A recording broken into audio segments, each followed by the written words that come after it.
Olá, meus amigos.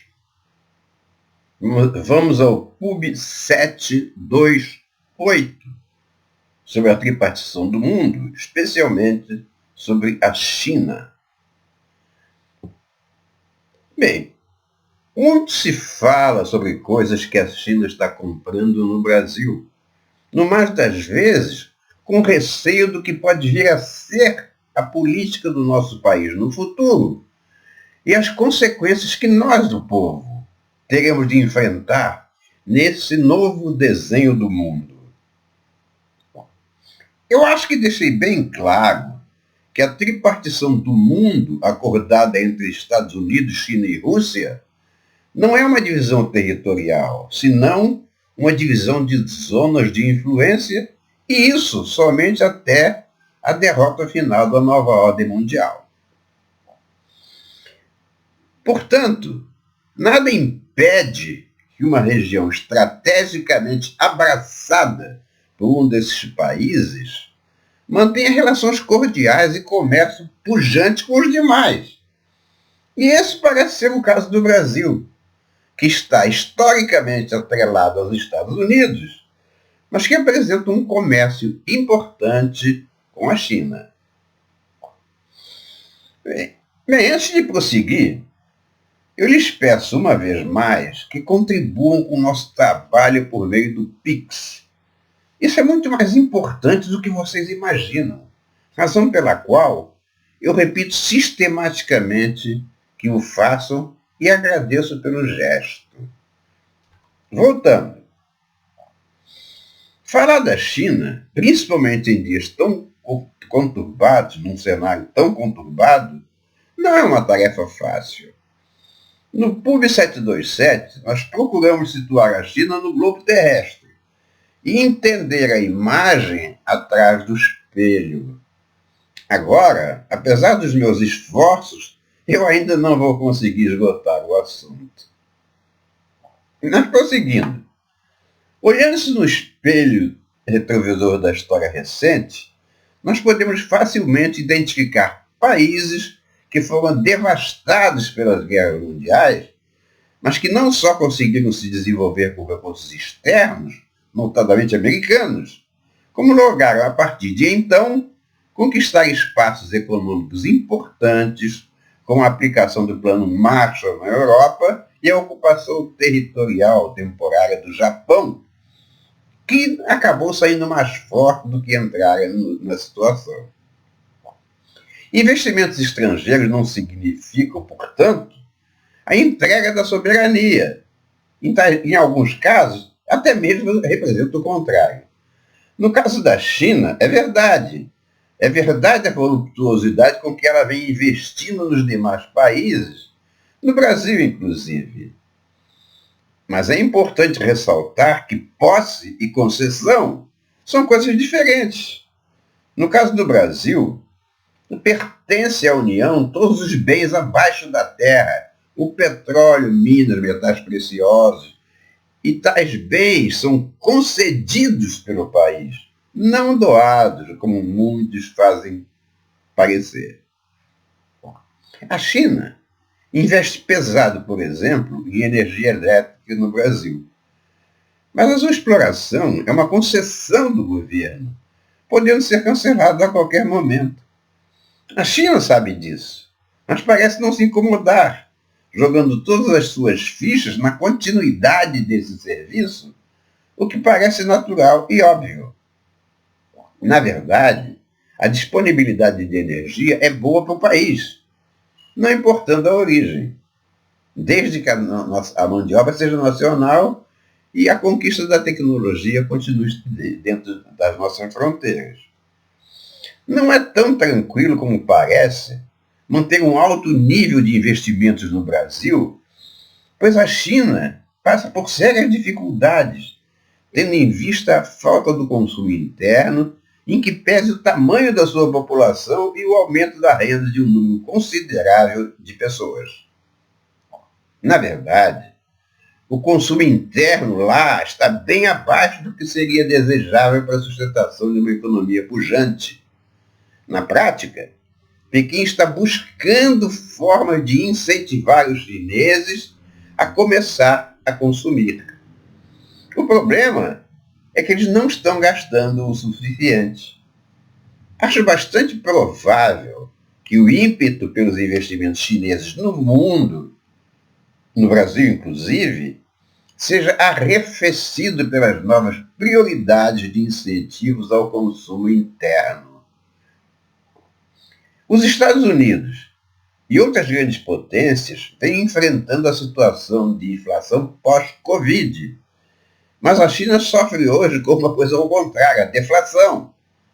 A taxa de inflação caiu abaixo de zero, ou seja, os preços estão diminuindo.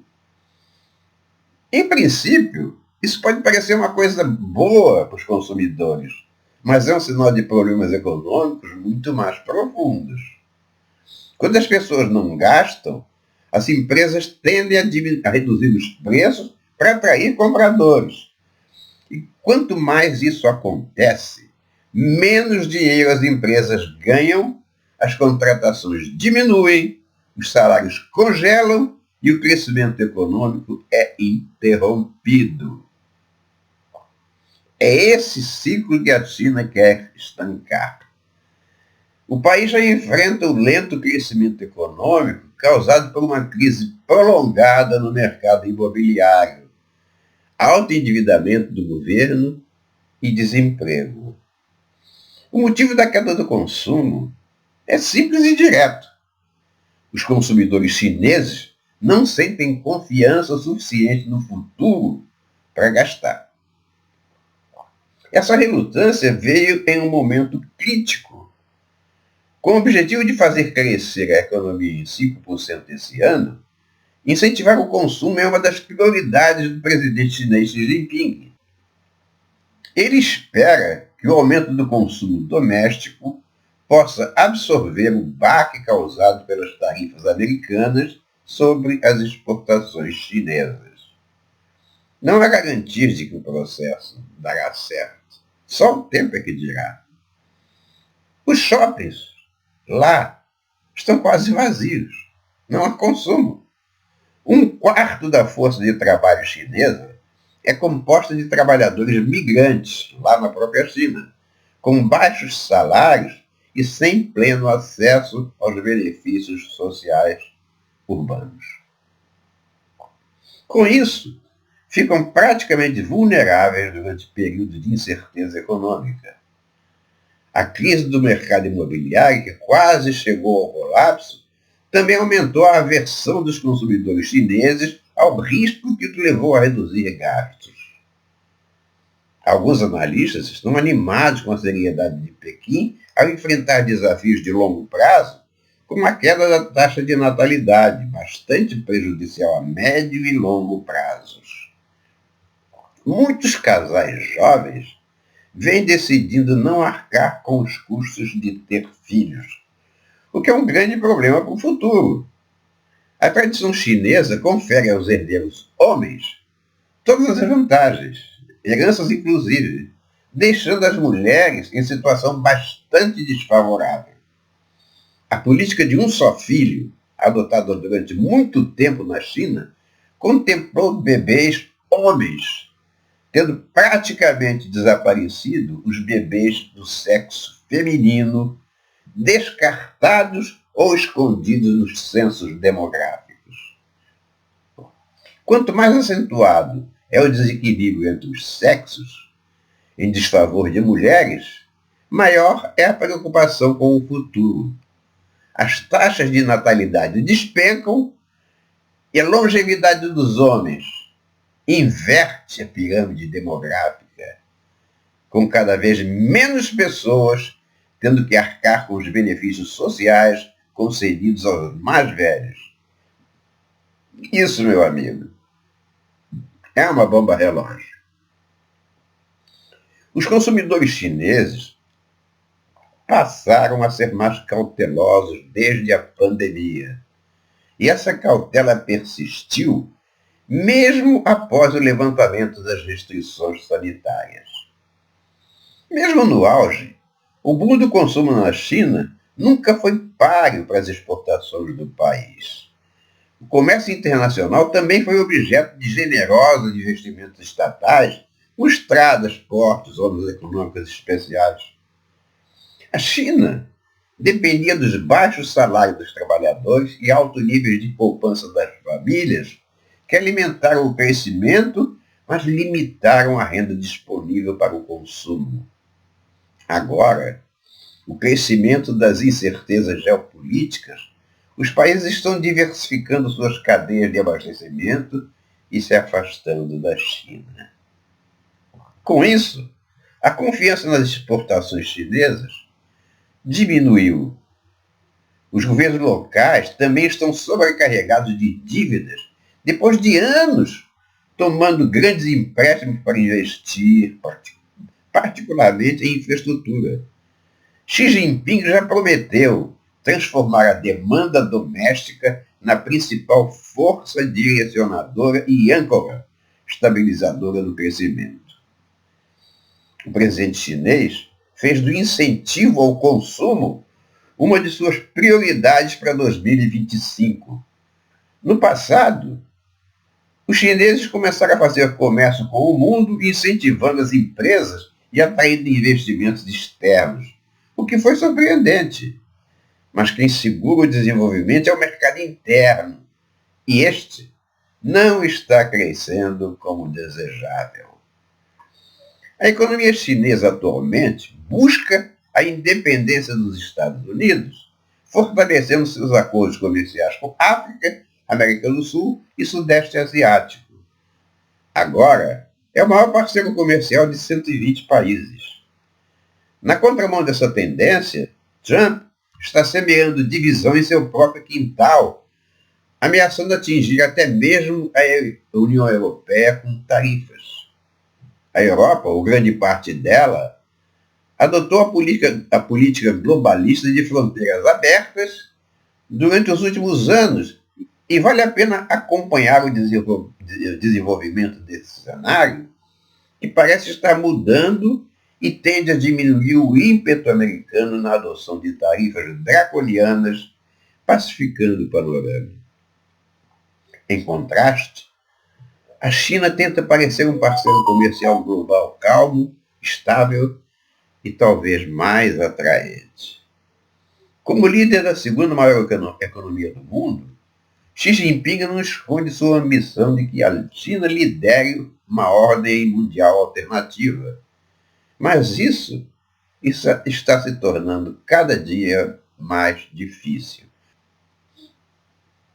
O mesmo se aplica ao congelamento da ajuda que está causando tanto caos em países e organizações há muito dependentes dos financiamentos dos Estados Unidos. A China pode querer preencher essa lacuna, apesar de sua crise econômica. Em seu primeiro dia de volta ao cargo, Trump congelou toda a assistência estrangeira fornecida pelos Estados Unidos, que é de longe o maior doador de ajuda no mundo. Centenas de programas de ajuda estrangeira entregues pela Agência dos Estados Unidos para o Desenvolvimento Internacional, chamado de USAID, foram paralisados, exceto uns poucos. A doutrina de America First de Trump pode parecer enfraquecer a posição de Washington como líder global. Mas os conservadores da Europa torcem, pelo menos nos bastidores, que negociações com os americanos em termos conservadores possam modificar o atual quadro de hostilidades comerciais.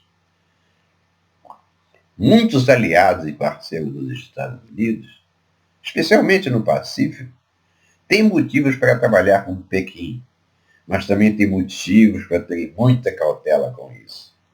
E é por isso que vemos Japão, Coreia do Sul, Filipinas e Austrália se aproximarem entre si por causa das apreensões que nutrem em relação à China. Bem, para concluir mais esse pub, eu quero reiterar o meu pedido de colaborações por meio do Pix.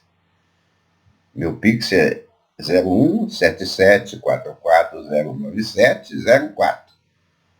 E, depois disso, só me resta agradecer pela generosidade de vocês. Um abraço.